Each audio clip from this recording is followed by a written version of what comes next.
Central jail की रातें हमेशा डरावनी होती हैं, लेकिन उस रात हवा कुछ ज्यादा ही भारी थी।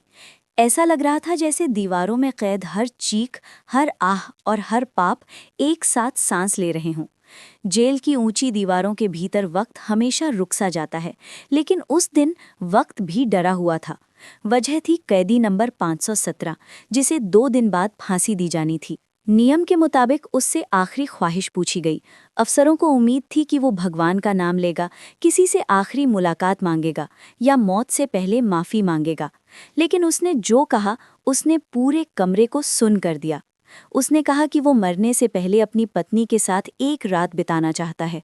कुछ पल तक कोई कुछ बोल नहीं पाया।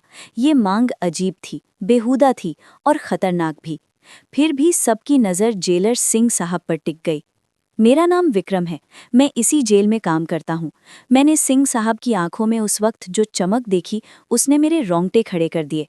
वो चमक इंसानियत की नहीं थी, वो चमक उस आदमी की थी जिसे ताकत और हवस दोनों का नशा हो चुका हो।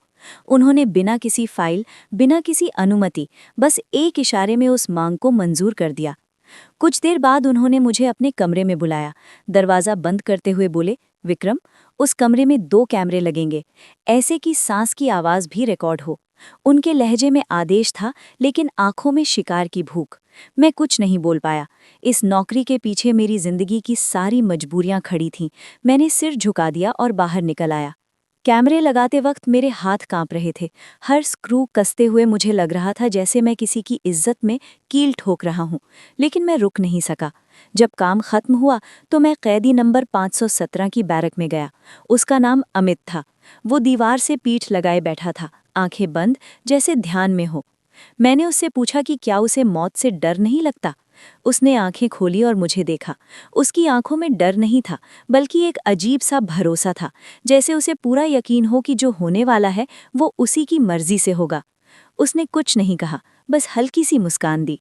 उस मुस्कान में कोई खुशी नहीं थी, बल्कि इंतजार था, किसी बड़े धमाके का। अमित पर अपने बचपन के दोस्त सौरभ की हत्या का आरोप था। दोनों ने साथ खेला था, साथ पढ़े थे, साथ नौकरी की थी। लोग कहते थे कि उनकी दोस्ती मिसाल है, लेकिन एक दिन वही दोस्त खून में लथपथ मिला। अमित ने खुद पुलिस को फोन किया था। उसने भागने की कोशिश नहीं की। कोर्ट में भी उसने सिर झुकाकर सजा कबूल कर ली, मगर एक बात कभी नहीं बताई। क्यों? उसकी पत्नी नेहा जब जेल आई तो पूरा माहौल बदल गया। वो घूंघट में थी, लेकिन उसकी चाल, उसका सन्नाटा, उसकी आंखों की हलचल, सब कुछ बेचैन करने वाला था। एक पल के लिए जब उसका चेहरा दिखा तो मुझे समझ आ गया कि ये औरत सिर्फ खूबसूरत नहीं है, ये खतरनाक भी है। सिंह साहब की नज़रें उसी पल उस पर टिक गई थीं। मैंने देख लिया था। जेल की दीवारें भी जानती थीं कि सिंह साहब के कमरे से कई औरतें टूटी हुई बाहर गई थीं, अगर बाहर गईं तो। उस रात मुझे डर था कि इतिहास खुद को दोहराने वाला है। अमित और नेहा को उस कमरे में छोड़ दिया गया, तलाशी ली गई। बाहर पहरा था, लेकिन अंदर सब खुला था, जैसे जानबूझकर सब कुछ ढीला छोड़ा गया हो। कुछ देर बाद सिंह साहब ने मुझे अपने कमरे में बुलाया। लैपटॉप ऑन था, लाइव फीड चल रही थी। शुरुआत में सब सामान्य लगा। अमित ने नेहा से बात की, फिर अचानक उसके लहजे में तल्खी आ गई। उसने कहा कि उसे सब पता चल चुका है। नेहा पहले हंसी, फिर उसकी हंसी जहरीली हो गई। उसने जो सच उगला वो किसी चाकू से कम नहीं था।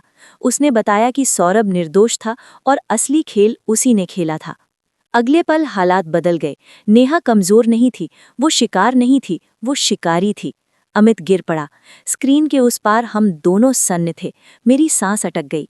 सिंह साहब कुर्सी से उछल पड़े। कमरे में पहुंचते ही उन्होंने अमित को देखा भी नहीं। उन्होंने नेहा का हाथ पकड़ा और उसे खींचते हुए ले गए। अमित की चीखें दीवारों से टकराकर वापस लौट आईं। बाद में जब मैं अमित के पास बैठा तो उसने मुझे सब बता दिया। उसने कहा कि उसे पता था कि वो नहीं बचेगा, लेकिन वो चाहता था कि सच्चाई बचे। उसे भरोसा था कि सिंह साहब अपनी फितरत के मुताबिक कैमरे लगवाएंगे, और वही उसकी आखिरी जीत थी।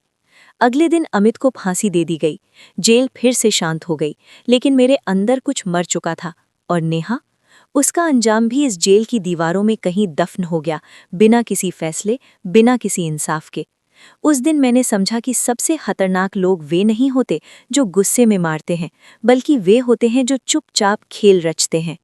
अब सिंह साहब फंसे हुए थे, और जब शिकारी फंसता है तो वो और खतरनाक हो जाता है।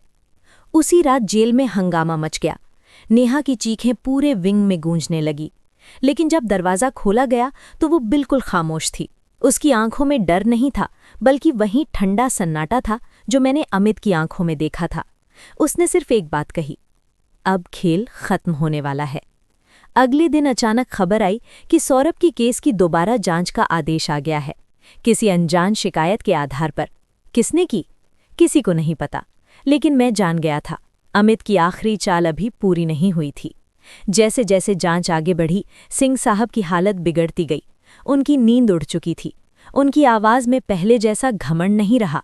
और फिर एक रात वही हुआ जिसकी मुझे आशंका थी। सिंह साहब अपने कमरे में मृत पाए गए। दरवाज़ा अंदर से बंद था, कोई हथियार नहीं, कोई ज़बरदस्ती के निशान नहीं, बस उनकी आंखें खुली हुई थीं, डर से भरी हुई। पोस्टमार्टम रिपोर्ट में लिखा गया हार्ट फेलियर, लेकिन जेल की दीवारें जानती थीं कि ये सिर्फ दिल का दौरा नहीं था, ये डर से हुई मौत थी। नेहा को उसी सुबह अलग सेल में शिफ्ट कर दिया गया। उससे पूछताछ हुई, लेकिन वो बस मुस्कुराती रही। उसने कहा, मैंने किसी को नहीं मारा, सबने खुद अपने अपने गुनाहों का बोझ उठाया। कुछ हफ्तों बाद नेहा को जेल से बाहर भेज दिया गया, कानूनी कारणों से, सबूतों के अभाव में। लेकिन जब वो बाहर जा रही थी तो उसने जाते जाते मेरी तरफ देखा और कहा, विक्रम जी, इस जेल में सबसे खतरनाक लोग वे नहीं जो अंदर बंद हैं, बल्कि वे हैं जो खुद को भगवान समझते हैं। उसके जाने के बाद सेंट्रल जेल पहले जैसी कभी नहीं रही। सिंह साहब की जगह नया जेलर आया, नियम बदले, कैमरे हटाए गए, सब कुछ बाहर से ठीक लग रहा था। लेकिन रात की ड्यूटी में अजीब अजीब घटनाएं होने लगी। कभी किसी कैदी को लगता कि कोई औरत उसे घूर रही है, कभी किसी सिपाही को सपना आता कि कोई उसे उसका नाम लेकर बुला रहा है, और हर बार नाम एक ही होता, नेहा। मैं इन बातों को वहम समझकर टाल देता था, लेकिन एक रात जो हुआ उसने मेरी नींद हमेशा के लिए छीन ली। उस रात मुझे स्टोर रूम की चाबी जमा कराने भेजा गया, वही पुराना स्टोर रूम जहां कभी गुप्त कैमरों का सामान रखा जाता था। जैसे ही मैंने दरवाज़ा खोला, मेरी नज़र फर्श पर पड़े एक लिफाफे पर पड़ी। उस पर मेरा नाम लिखा था, विक्रम। मेरे हाथ कांप गए। मैंने लिफाफा खोला, अंदर एक पेन ड्राइव थी और एक छोटा सा कागज़। उस पर सिर्फ एक लाइन लिखी थी, सच अब तुम्हारी जिम्मेदारी है। मेरा दिल जोर जोर से धड़कने लगा। मैं समझ गया था, ये अमित की आखिरी चाल का आखिरी हिस्सा है। मैंने उस रात घर जाकर पेन ड्राइव चलाई। जो वीडियो उसमें था उसने मेरी रूह तक हिला दी। उसमें सिर्फ नेहा नहीं थी, उसमें सिंह साहब भी थे। और सिर्फ वही नहीं, उनसे पहले के कई अफसर, कई चेहरे, कई आवाज़ें। ये कोई एक रात की कहानी नहीं थी, ये एक पूरा जाल था जिसमें औरतें फंसती थीं, सच दबाया जाता था और ताकतवर लोग बच जाते थे। और सबसे डरावनी बात ये कि इन सब की शुरुआत नेहा ने नहीं की थी। नेहा सिर्फ आखिरी मोहरा थी। वीडियो के आखिर में नेहा कैमरे की तरफ देखती है और बोलती है, अगर तुम ये देख रहे हो विक्रम, तो समझ लेना कि मैं जिंदा हूं और खेल अभी बाकी है। उस रात पहली बार मुझे एहसास हुआ कि नेहा भागी नहीं थी, उसे छोड़ा नहीं गया था, वो जानबूझकर बाहर गई थी। अगले दिन मैंने ये सबूत ऊपर भेजने का फैसला किया, लेकिन उससे पहले ही मुझे सस्पेंड कर दिया गया। कारण? अनुशासनहीनता। अब मेरे लिए साफ था कि मैं भी इस खेल में मोहरा बन चुका हूं। कुछ दिनों बाद मुझे एक अनजान नंबर से कॉल आया। उधर से बस एक ही आवाज़ आई, नेहा की।